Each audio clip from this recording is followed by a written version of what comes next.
जय हिंद दोस्तों, कैसे हैं आप सभी। स्वागत है आप सभी का आपके अपने प्यारे से YouTube channel BSR learning point में। दोस्तों, आज के इस वीडियो में हम लोग जो है गोधूली का 8वां अध्याय जो कि है जीत जीत मैं निरखत हूँ, और यह एक साक्षात्कार है जो पंडित बिरजू महाराज के द्वारा रचित है। दोस्तों, तो इस वीडियो के माध्यम से हम लोग इसके सारे के सारे ऑब्जेक्टिव क्वेश्चंस वस्तुनिष्ठ प्रश्न पर डिस्कस करेंगे। दोस्तों, इस वीडियो में 40 MBBS वस्तुनिष्ठ प्रश्न है, और यूँ कहे कि ऑल ऑब्जेक्टिव क्वेश्चंस है। आप का कितना सही होता है दोस्तों, कमेंट बॉक्स में ज़रूर बताइएगा।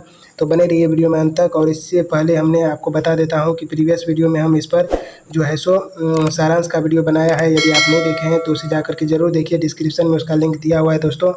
तो यहाँ पर फर्स्ट प्रश्न कहता है, जो कि बहुत ही इंपॉर्टेंट है, कहता है पंडित बिरजू महाराज किस कला से संबंधित है। तो पंडित बिरजू महाराज किस कला से संबंधित थे, नाट्य कला से, या फिर नृत्य कला से, संगीत कला से, या फिर चित्रकला से। तो दोस्तों, यहाँ पर सही आंसर हो जाएगा आपका नृत्य कला से। ठीक है, तो पंडित बिरजू महाराज जो थे यह नृत्य कला से संबंधित थे। तो चलिए, यहाँ पर कहता है दोस्तों, जो कि इम्पोर्टेंट क्वेश्चन है, बहुत ही यहाँ पर जूम कर देता है उसको। कहता है कि दूसरा प्रश्न कि बिरजू महाराज किसके पर्यायवाची बन गए थे। तो हमने आपको बताया था कि बिरजू महाराज जो है कथक के पर्यायवाची बन गए थे। तो ऑप्शन नंबर सी इसका राइट हो जाएगा। अगला प्रश्न दोस्तों यहाँ पर, जो कि 3 नंबर का क्वेश्चन है, कहता है यहाँ पर कि बिरजू महाराज किस घराने से आते थे। तो दोस्तों, बिरजू महाराज जो है लखनऊ घराने से आते थे। ठीक है, बिरजू महाराज किस घराने से आते थे, लखनऊ घराने से।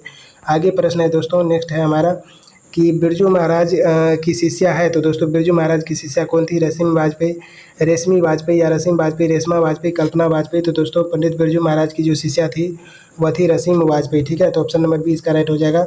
अगला प्रश्न यहाँ पर कहता है कि जीत जीत मैं निरखत हूँ। कहता है जीत जीत मैं निरखत हूँ किस विधा की रचना है। ठीक है, तो जीत जीत मैं निरखत हूँ क्या व्यक्ति चित्र, या फिर निबंध, या आत्मकथा, या साक्षात्कार। तो दोस्तों, जीत जीत मैं निरखत हूँ क्या है, व्यक्ति चित्र है। ठीक है, तो यहाँ पर क्या हो जाएगा, सॉरी, साक्षात्कार है। तो ऑप्शन नंबर डी इसका सही आंसर हो जाएगा दोस्तों, कि जीत जीत मैं निरखत हूँ क्या है, साक्षात्कार है। बढ़ते हैं नेक्स्ट क्वेश्चन की तरफ दोस्तों। अगला प्रश्न यहाँ पर कहता है कि पंडित बिरजू महाराज का जन्म हुआ था। दोस्तों, कहता है पंडित बिरजू महाराज का जन्म हुआ था शुक्रवार बसंत पंचमी के दिन, शुक्रवार बसंत पंचमी के एक दिन पहले, या शुक्रवार बसंत पंचमी के एक दिन बाद, या शुक्रवार बसंत पंचमी के 2 दिन बाद।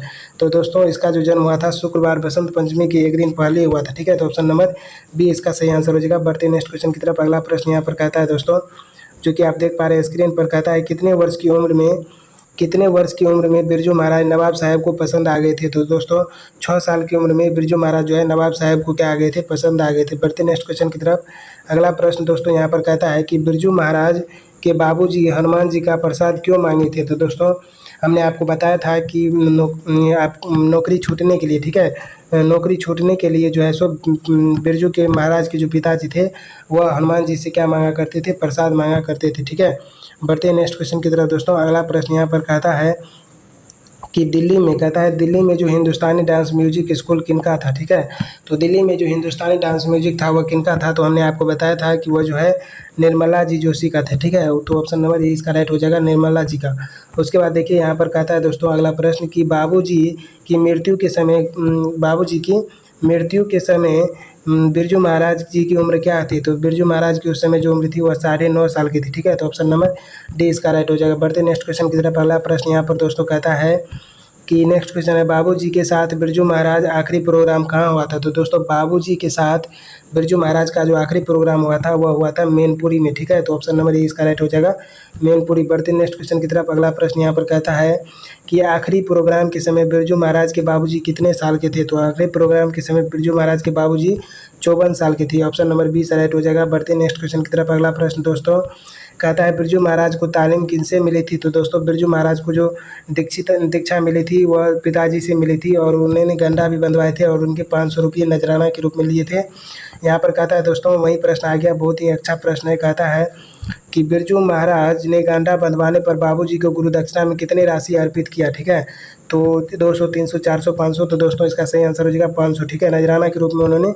अपने पिताजी को 500 रुपये दिए। ठीक है, उसके बाद देखिए कहता है कि बिरजू महाराज को संगीत नाटक अकादमी कब मिला। तो दोस्तों, जब बिरजू महाराज 27 साल के हो गए थे तो उनको संगीत साहित्य अकादमी पुरस्कार मिला था। उसके बाद देखिए अगला प्रश्न यहाँ पर कहता है कि बिरजू महाराज की शादी जो है कितने वर्ष की उम्र में हो गई। तो दोस्तों बिरजू महाराज की शादी उसकी अम्मा ने ज़बरदस्ती करा दी और 18 साल की उम्र में, ठीक है, 18 साल की उम्र में। बढ़ते नेक्स्ट क्वेश्चन की तरफ। अगला प्रश्न यहाँ पर कहता है कि बिरजू महाराज की सरगिद हैं तो शाश्वती या भानुमती या सरस्वती या स्वाति। तो दोस्तों बिरजू महाराज की सरगिद है शाश्वती, ठीक है, तो ऑप्शन नंबर ए इसका राइट हो जाएगा। अगला प्रश्न है दोस्तों कि बंदिश का अर्थ क्या होता है। बंदिश का अर्थ क्या होता है दोस्तों के घर में कैद रहना या फिर ठुमरी या अन्य प्रकार के गायन के बोल या बंद होना या वंदना करना। तो दोस्तों इसका सही आंसर हो जाएगा कि बंदिश का जो अर्थ होता है वो होता है ठुमरी या अन्य प्रकार के गायन के बोल, ठीक है, ऑप्शन नंबर बी। उसके बाद देखिए अगला प्रश्न यहाँ पर कहता है गंडा का अर्थ क्या होता है। दोस्तों गंडा का अर्थ क्या होता है, दीक्षित करना, दक्षिणा देना या सूता बांधना या गोद लेना। तो दोस्तों इसका सही आंसर होता है हो जाएगा दीक्षित करना, ठीक है, गंडा का अर्थ सही अर्थ होता है, गंडा का सही अर्थ होता है दोस्तों दीक्षित करना। उसके बाद देखिए कहता है गंडा बांधना का सही अर्थ दीक्षित करना। रसीम वाजपेयी संपादक है नटरंग पत्रिका के, रंगकर्म पत्रिका के, नटराज के या फिर रंगमंच के। तो दोस्तों नटरंग पत्रिका की, जैसा कि हमने आपको बताया था कि इन्होंने नटरंग पत्रिका का क्या किया था, संपादन किया था। अगला प्रश्न यहाँ पर कहता है दोस्तों कि रसीम वाजपेयी हैं। दोस्तों रसीम वाजपेयी कौन थे, नृत्यांगना, अभिनेत्री, गायिका या कवियत्री। तो दोस्तों रसीम वाजपेयी क्या थे, नृत्यांगना थे, ठीक है, ऑप्शन नंबर ए राइट हो जाएगा, नृत्यांगना थे। उसके बाद देखिए नेक्स्ट क्वेश्चन कहता है कि पंडित बिरजू महाराज हैं। तो दोस्तों पंडित बिरजू महाराज गायक है, लेखक है, नर्तक है, कहानीकार है। तो इसका सही आंसर हो जाएगा कि पंडित बिरजू महाराज क्या है, नर्तक है। उसके बाद देखिए अगला प्रश्न कहता है कि बिरजू महाराज का साक्षात्कार किसने किया। दोस्तों बिरजू महाराज का जो साक्षात्कार है वह किसने किया या उनसे बात किसने किया, उनके साक्षात्कार का जो है बखान किनसे हुई। तो अर्चना से, शाश्वती से, दीपा से, रसीम वाजपेयी से। तो दोस्तों रसीम वाजपेयी और बिरजू महाराज की बातचीत यहाँ पर दिया गया है, तो ऑप्शन नंबर डी सही आंसर हो जाएगा कि रसीम वाजपेयी से उनका साक्षात्कार हुआ। अगला प्रश्न कहता है कि पंडित बिरजू महाराज का जन्म कहाँ हुआ था। तो दोस्तों पंडित बिरजू महाराज का जन्म लखनऊ में हुआ था, ऑप्शन नंबर बी सही आंसर हो जाएगा। बढ़ते नेक्स्ट क्वेश्चन की तरफ। अगला प्रश्न कहता है कि पंडित बिरजू महाराज किस लड़के को डांस सिखाते थे। तो दोस्तों सीताराम बांग्ला नामक लड़का था जिसको बिरजू महाराज डांस सिखाते थे, सीताराम बांग्ला। उसके बाद देखिए अगला प्रश्न कहता है कि इसमें कौन पंडित बिरजू महाराज की शिष्या नहीं थी, शाश्वती, अनुराधा, दुर्गा या फिर रसीम वाजपेयी। दोस्तों इसमें जो है अनुराधा जो है या पंडित बिरजू महाराज की शिष्या नहीं थी, ठीक है। उसके बाद देखिए अगला प्रश्न कहता है कि पंडित बिरजू महाराज की गुरुवाइन कौन थी, ठीक है। पंडित बिरजू महाराज का जज क्या कहे, गुरुवाइन कहे या फिर एग्जामिनर कहे, कौन थी। तो उनकी माँ थी, ठीक है, तो ऑप्शन नंबर ए इसका राइट हो जाएगा, उनकी माँ थी। उसके बाद नेक्स्ट क्वेश्चन कहता है शंभू महाराज जो है बिरजू महाराज के कौन थे, मौसा, भाई, पिता, चाचा। तो दोस्तों इसका सही आंसर हो जाएगा शंभू महाराज बिरजू महाराज के चाचा थे। नेक्स्ट क्वेश्चन की तरफ बढ़ते हैं। अगला प्रश्न कहता है कि बिरजू महाराज, कहता है बिरजू महाराज को संगीत नाटक अकादमी अवार्ड कब मिला था, ठीक है। तो दोस्तों 27 साल में मिला था, तो 27 साल आप जोड़ दीजिए, 1938 में जन्म हुआ था और 27 साल जब जोड़ते हैं दोस्तों तो 27 साल जोड़ने के बाद 1965 हो जाता है, ठीक है। तो 1965 में इसको संगीत अकादमी पुरस्कार मिला था, संगीत नाटक अकादमी पुरस्कार मिला था। उसके बाद कहता है नटरंग का संबंध कौन चीज़ से है। तो दोस्तों नटरंग का संबंध है रंग कर्म से, ठीक है, तो ऑप्शन नंबर ए बी इसका राइट हो जाएगा, रंग कर्म से। उसके बाद कहता है अगला प्रश्न दोस्तों कि पंडित बिरजू महाराज का जन्म कब हुआ था। तो पंडित बिरजू महाराज का जन्म हुआ था फरवरी में हुआ था दोस्तों, तो 4 फरवरी 1938 ईस्वी में हुआ था, ठीक है, 4 फरवरी 1938। बढ़ते हैं नेक्स्ट क्वेश्चन की तरफ। अगला प्रश्न कहता है कि बिरजू महाराज के पिता क्या थे। तो दोस्तों बिरजू महाराज के पिता प्रसिद्ध संगीतकार थे या फिर नाट्यकार थे, कला प्रेमी थे या फिर प्रसिद्ध नर्तक थे। तो दोस्तों यह क्या थे, प्रसिद्ध नर्तक थे, ठीक है, ऑप्शन नंबर डी इसका राइट हो जाएगा। पंडित बिरजू महाराज के पिता एक प्रसिद्ध नर्तक थे। उसके बाद देखिए अगला प्रश्न कहता है कि पंडित बिरजू महाराज का प्रारंभिक नृत्य शिक्षा किनसे प्राप्त हुई। तो दोस्तों प्रारंभिक नृत्य शिक्षा यदि हम बात करें पंडित बिरजू महाराज की तो यह कपिला जी से प्राप्त हुई, ठीक है, ऑप्शन नंबर सी इसका राइट हो जाएगा, कपिला जी से। बढ़ते नेक्स्ट क्वेश्चन की तरफ। अगला प्रश्न कहता है दोस्तों कि लखनऊ में, कहता है लखनऊ में बिरजू महाराज की मुलाकात किनसे हुई थी। तो लखनऊ में जो है बिरजू महाराज की मुलाकात जो है कपिला जी से हुई थी, ठीक है, ऑप्शन नंबर सी इसका राइट हो जाएगा। अगला प्रश्न दोस्तों कहता है कि किस उम्र में बिरजू महाराज नृत्य कला में पारंगत हो गए थे। तो कितने वर्षों में बिरजू महाराज जो है नृत्य कला में पारंगत हो गए थे। तो 8 वर्षों में, ठीक है, ऑप्शन नंबर बी इसका राइट हो जाएगा, 8 वर्ष।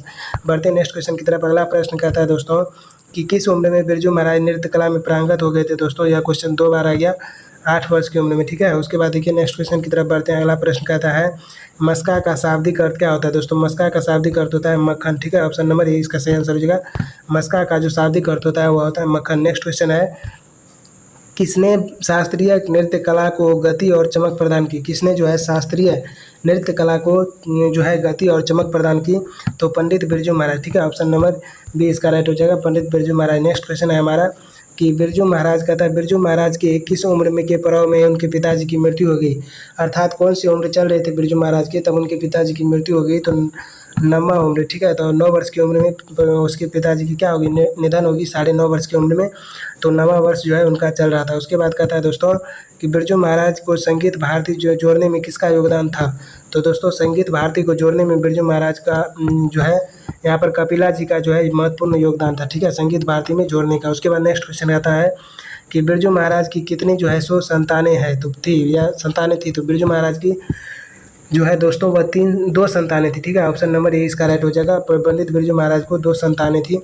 तो दोस्तों आई होप हमने इसमें आपको 41 क्वेश्चंस आपका जो है सो कवर कराया। तो आपको वीडियो कैसा लगा, वीडियो अच्छा लगा तो प्लीज़ वीडियो को लाइक कीजिए, कमेंट करके बताइए कि वीडियो कैसा लगा, और अपने दोस्तों के साथ शेयर भी कीजिए इस चैनल को भी, वीडियो को भी। और यदि आप चैनल पर नए हैं तो प्लीज़ चैनल को सब्सक्राइब करना ना भूलें। यदि आप इसका PDF लेना चाहते हैं दोस्तों तो PDF के लिए आप टेलीग्राम ज्वाइन कीजिए, ठीक है। टेलीग्राम ज्वाइन कीजिए, वहाँ पर आपको एक पे एक जो है सो फ्री PDF मिलेगा दोस्तों, जो कि आपको किसी भी चैनल पर नहीं दिया जाता है। तो आई होप आप टेलीग्राम से ज़रूर जुड़ेंगे, और एग्ज़ाम टाइम में आपको टेलीग्राम पर क्विज़ भी कराया जाएगा। तो जल्द से जल्द टेलीग्राम से जुड़ जाइए। नवंबर से लगभग क्विज़ आपका स्टार्ट हो जाएगा दोस्तों, देरी मत कीजिए, आप टेलीग्राम से ज्वाइन हो जाइए। मिलेंगे नेक्स्ट वीडियो में, तब तक के लिए thank you so much for watching this video. जय हिंद।